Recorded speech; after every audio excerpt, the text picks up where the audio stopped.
اللہ اور اس کے رسول صلی اللہ علیہ وسلم کے آگے پیش قدمی نہ کرو۔ یہاں اہل ایمان کو جو حکم دیا جا رہا ہے وہ یہ ہے کہ آپ اللہ اور اللہ کے رسول کے آگے پیش قدمی نہ کرو، اور اللہ سے ڈرو، اللہ سے ڈرتے رہو۔ اللہ سب کچھ سننے اور جاننے والا ہے۔ سرسری طور سے ان آیات سے ہم گزر جاتے ہیں،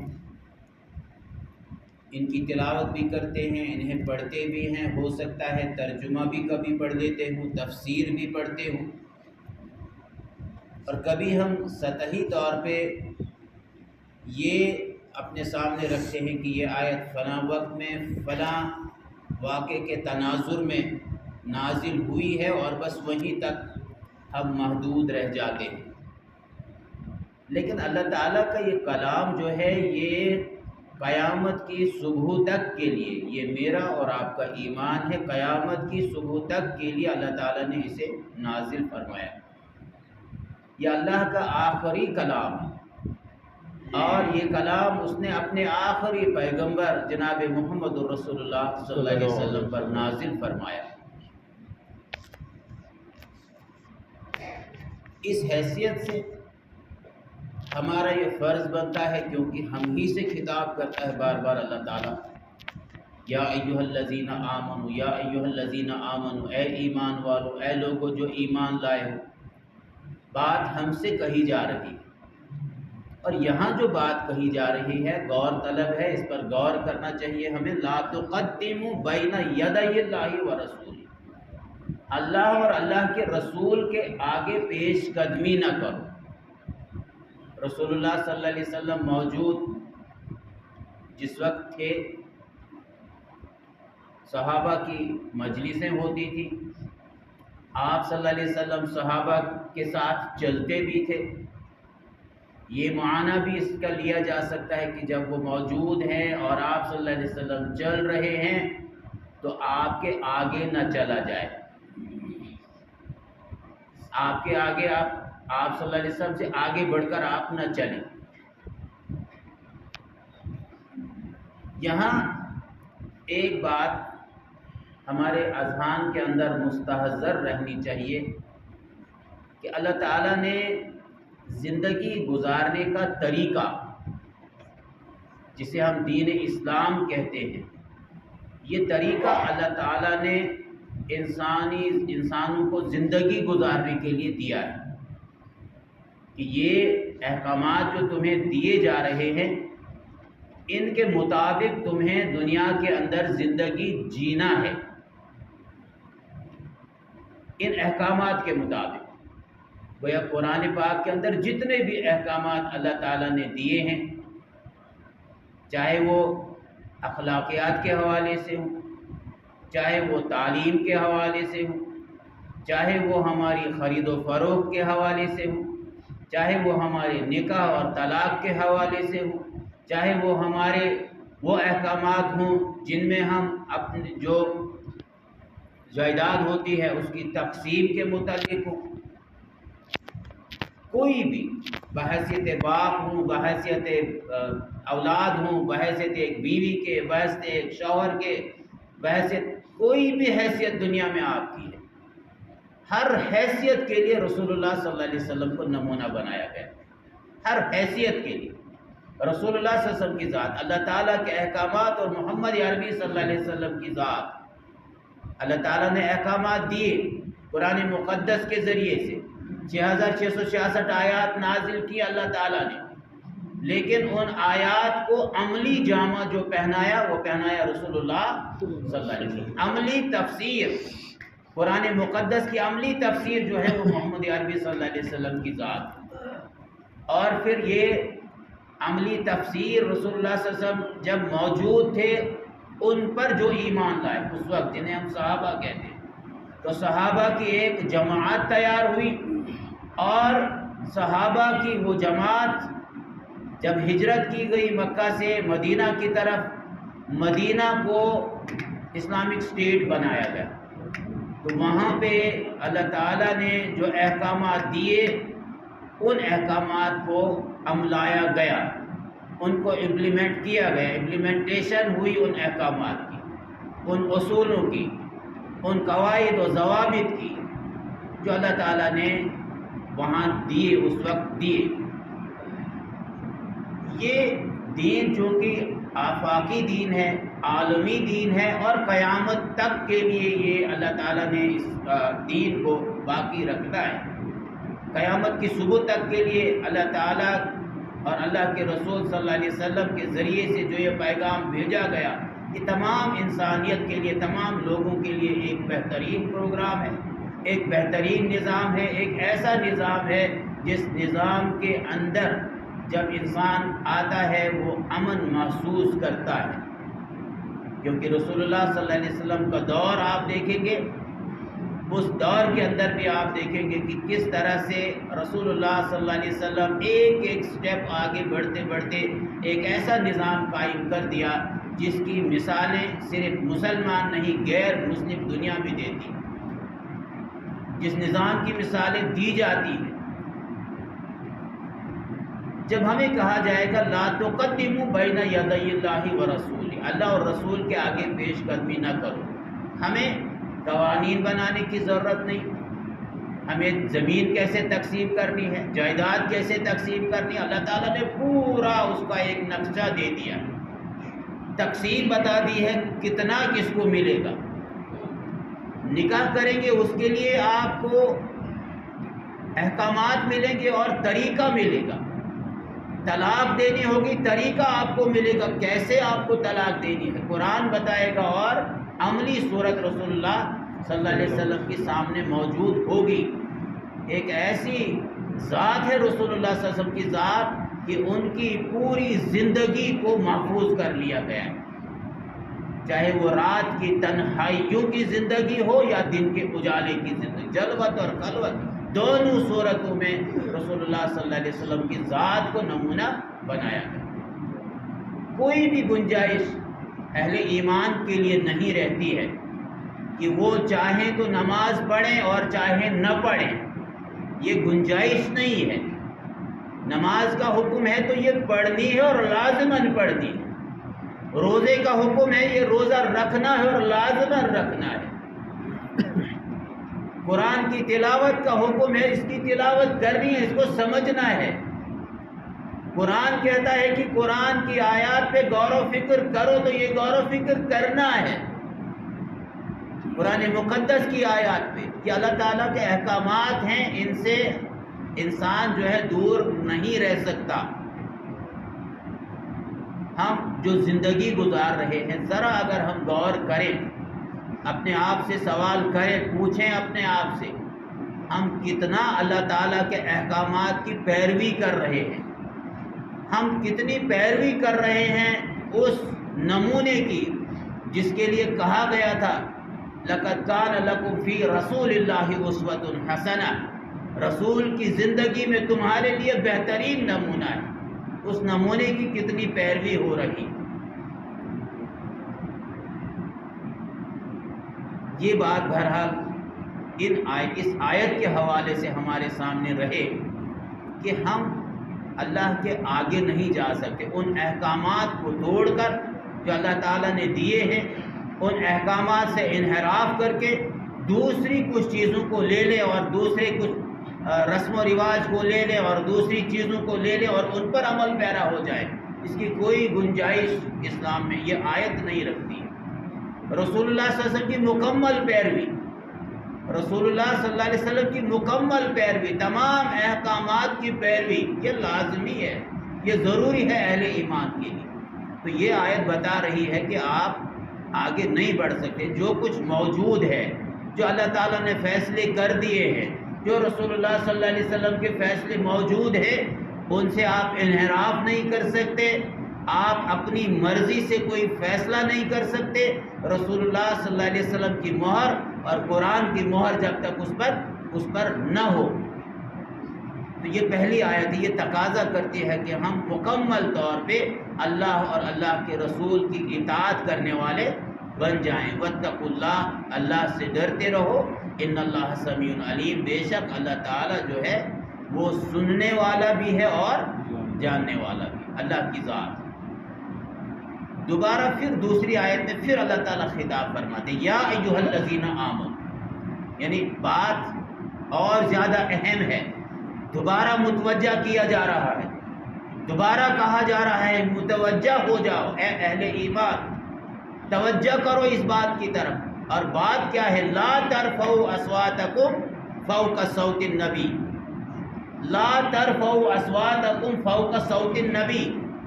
اپنی آوازوں کو نبی کی آواز پہ بلند مت کرو۔ اب یہ دیکھیں یہاں سے شان رسالت بیان ہو رہی ہے، رسول اللہ صلی اللہ علیہ وسلم کی عظمت بیان ہو رہی ہے۔ اللہ تعالیٰ اپنے اس حبیب کے متعلق اتنا بھی گوارا کرنے کے لیے تیار نہیں کہ اس رسول کی مجلس میں ان کے ساتھ جو لوگ بیٹھے ہوں وہ زور زور سے باتیں کریں، یہ بھی اللہ تعالیٰ کو پسند نہیں ہے۔ اللہ تعالیٰ نے منع کر دیا صحابہ کو اس سے، لا ترفعوا اصواتکم فوق صوت النبی، نبی کی آواز سے اپنی آوازوں کو بلند مت کرو۔ یہ حکم دیا اللہ تبارک و تعالیٰ نے، اور کن کو حکم دیا گیا؟ سب سے پہلے ایک مجلس میں صحابہ موجود تھے، حضرت ابوبکر، حضرت عمر رضی اللہ تعالیٰ عنہ، اکابر صحابہ موجود تھے، گفتگو ہو رہی ہے، رسول صلی اللہ علیہ وسلم موجود ہیں، اور اس گفتگو میں ان کی آوازیں بلند ہو گئی،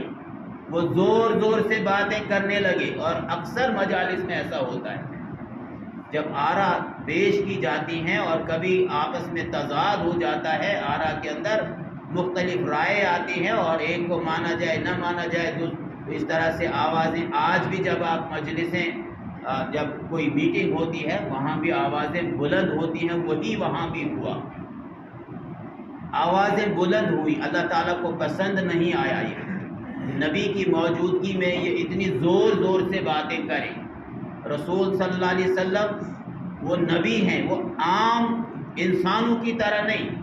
اللہ تعالیٰ نے ایک اونچا ایک مقام اللہ تعالیٰ نے عطا کیا محمد عربی صلی اللہ علیہ وسلم، ایک عرفہ مقام عطا کیا ہے، نبوت کا وہ اعلیٰ اور عرفہ مقام اس سے نوازا ہے محمد عربی صلی اللہ علیہ وسلم۔ اور پھر اللہ تعالیٰ فرماتے ہیں اپنی آوازوں کو نبی کی آواز پہ بلند مت کرو،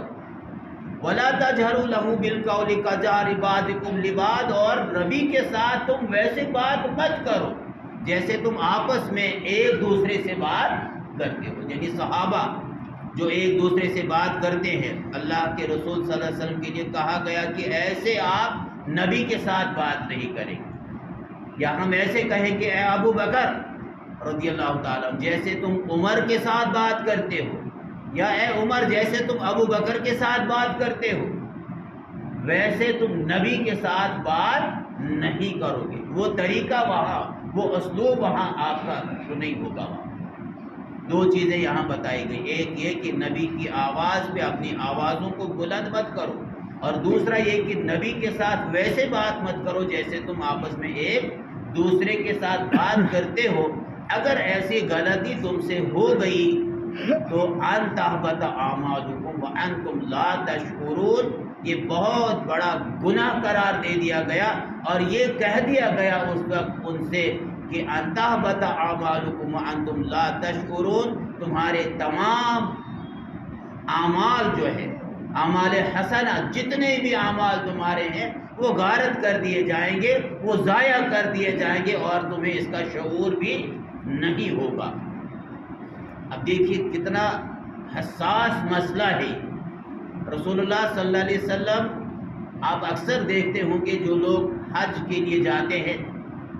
حجاج کرام، خانہ کعبہ کے اندر اگر وہ سمجھتے ہیں کہ اگر وہاں کچھ غلطی ہو بھی جائے تو وہ سمجھتے ہیں اپنی جگہ ہی ہوتا ہے کہ اللہ تعالیٰ درگزر کرے گا، لیکن جب مدینۃ النبی پہنچتے ہیں، روضہ رسول پر پہنچتے ہیں، وہاں ہر ایک یہ سمجھتا ہے یہاں مجھ سے کوئی غلطی نہیں ہونی چاہیے۔ احترام کا یہ تقاضا ہے، احترام کا تقاضا ہے، کوئی غلطی مجھ سے یہاں نہ ہو۔ تو یہاں اللہ تعالیٰ دیکھیں کہتا ہے کہ تمہارے اعمال ضائع، اور اعمال بھی معمولی نہیں ہیں، کن کے اعمال ہیں؟ بات کن سے کہی گئی؟ یہ صحابہ سے کہی گئی، وہ ان کے اعمال جن کے لیے آپ نے اکثر سنا ہوگا۔ ایک بار رسول اللہ صلی اللہ علیہ وسلم تشریف فرماتے، رات تھی، باہر تشریف فرماتے اور آسمان بالکل صاف تھا، بالکل صاف آسمان، اور آسمان پہ ہزاروں لاکھوں سیارے ستارے نظر آ رہے تھے۔ آپ صلی اللہ علیہ وسلم تشریف فرماتے، حضرت عائشہ رضی اللہ تعالی عنہا بھی تشریف فرماتے۔ آپ صلی اللہ علیہ وسلم نے فرمایا، اے عائشہ، جتنے یہ آسمان پہ تارے نظر آ رہے ہیں اس سے زیادہ نیکیاں ہیں حضرت عمر رضی اللہ تعالیٰ نے۔ حضرت علی کی نیکیاں اگر شمار جیسے تاروں کو شمار نہیں کر سکتے ہیں، ایسے اس طرح سے بتایا، مثال دے دی تاروں کی، اتنی نیکیاں ہیں کس کی؟ حضرت عمر رضی اللہ تعالیٰ عنہ۔ حضرت عائشہ فرماتی ہے کہ میں انتظار کرتی رہی کہ میرے والد محترم حضرت ابو بکر صدیق کے لیے کیا کہتے ہیں رسول اللہ صلی اللہ علیہ وسلم، کیا کہیں گے، کیا فرمائیں گے، لیکن دیر تک انتظار کیا، آپ صلی اللہ علیہ وسلم نے کچھ بھی نہیں کہا، خاموش رہے۔ حضرت عائشہ رضی اللہ تعالیٰ عنہ فرماتے کہ میں نے خود پوچھا، اے نبی صلی اللہ علیہ وسلم، آپ نے میرے والد محترم کے لیے کچھ نہیں کہا کہ ان کی نیکیاں کتنی؟ کہا کہ اے عائشہ، ان کی نیکیاں، ان کا پوچھنا ہی کیا ہے، ان کی ایک رات کی نیکیاں جو غار ثور میں رسول اللہ صلی اللہ علیہ وسلم کے ساتھ انہوں نے گزاری، غار ثور میں ہجرت کے موقع پہ جو ایک رات گزاری، اس ایک رات کی نیکیاں ایک طرف اور حضرت عمر کی پوری ساری نیکیاں ایک طرف، یعنی حضرت ابو بکر صدیق کی اتنی زیادہ نیکیوں کے اندر اتنا بڑے ہوئے ہیں۔ بہت سے واقعات ایسے ہیں، وہ نیکیاں اللہ تعالیٰ کہتا ہے کہ یہ غارت کر دی جائیں گی، یہ ضائع کر دی جائیں گی تمہاری نیکیاں اگر نبی کے سامنے، نبی کی مجلس میں زور سے بات کرو گے یا ان سے اس طرح بات کرو گے جیسے تم آپس میں ایک دوسرے سے بات کرتے ہو۔ تو یہاں سے اندازہ کیجئے کہ رسول اللہ صلی اللہ علیہ وسلم کا اللہ تعالیٰ کے نزدیک مقام کیا ہے، اور ہم کتنے خوش قسمت اور خوش بخت لوگ ہیں کہ ہم ایمان لائے ہیں محمد عربی صلی اللہ علیہ وسلم۔ ایسا عظیم پیغمبر اللہ تعالیٰ نے ہمیں عطا کیا ہے۔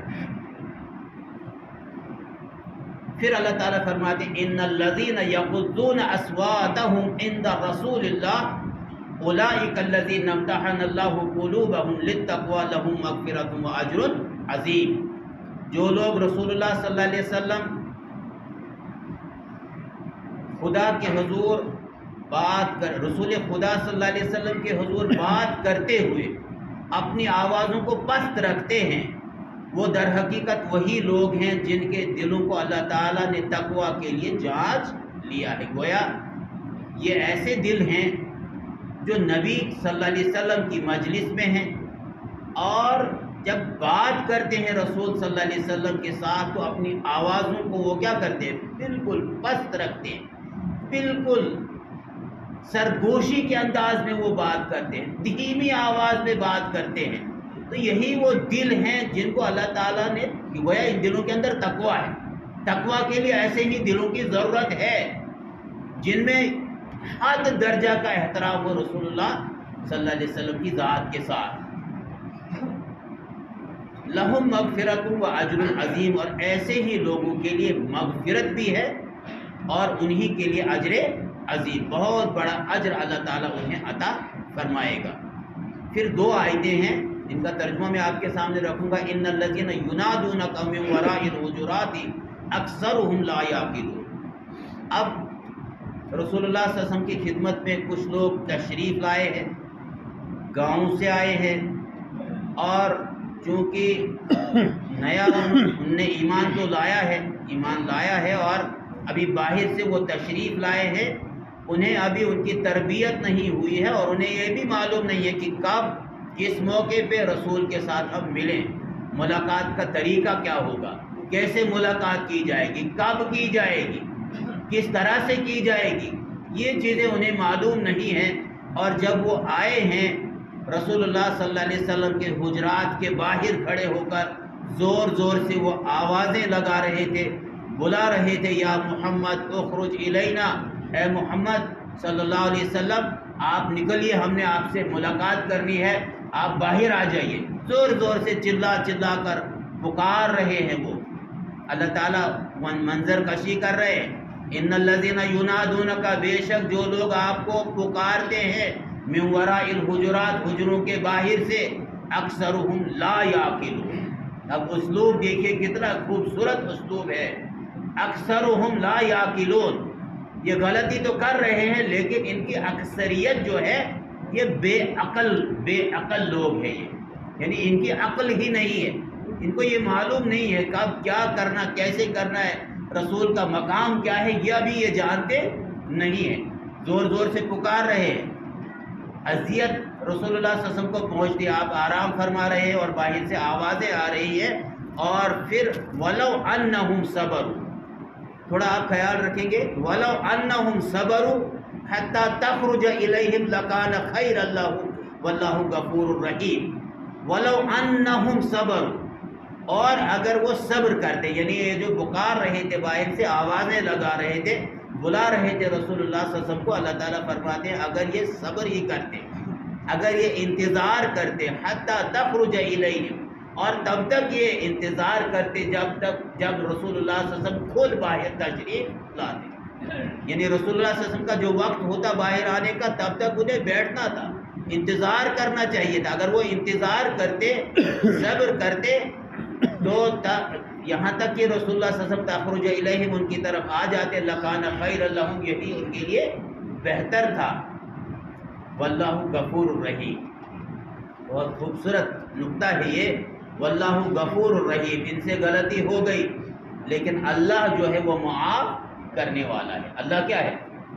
غفور ہے، معاف کرنے والا ہے۔ گویا اشارہ ہے، اے محمد صلی اللہ علیہ وسلم تکلیف ضرور آپ کو پہنچی ان کے ذریعے سے، لیکن میں چونکہ معاف کرتا ہوں اس لیے آپ کے اندر بھی یہی صفت ہونی چاہیے، آپ بھی معاف کر دیجئے۔ رحیم، میں رحم کرنے والا ہوں، آپ بھی رحم کا معاملہ ان کے ساتھ کیجئے۔ تو یہ ترجمے کی حد تک چند گزارشات تھی، چند باتیں تھیں جو میں نے آپ کے سامنے رکھی ہے۔ ابھی یہ مہینہ ہے رسول اللہ صلی اللہ علیہ وسلم کی ولادت کا مہینہ ہے، اور یہاں بھی پروگرام ہوتا ہے، عید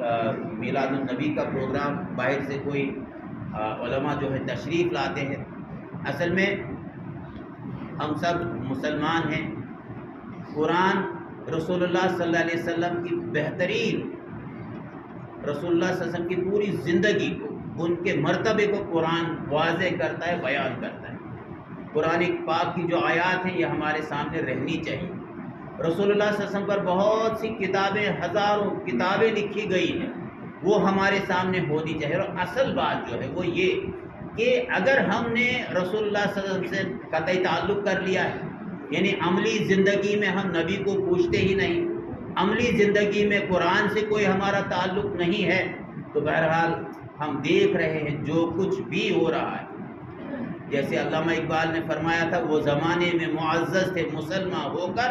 اور ہم خوار ہوئے تارک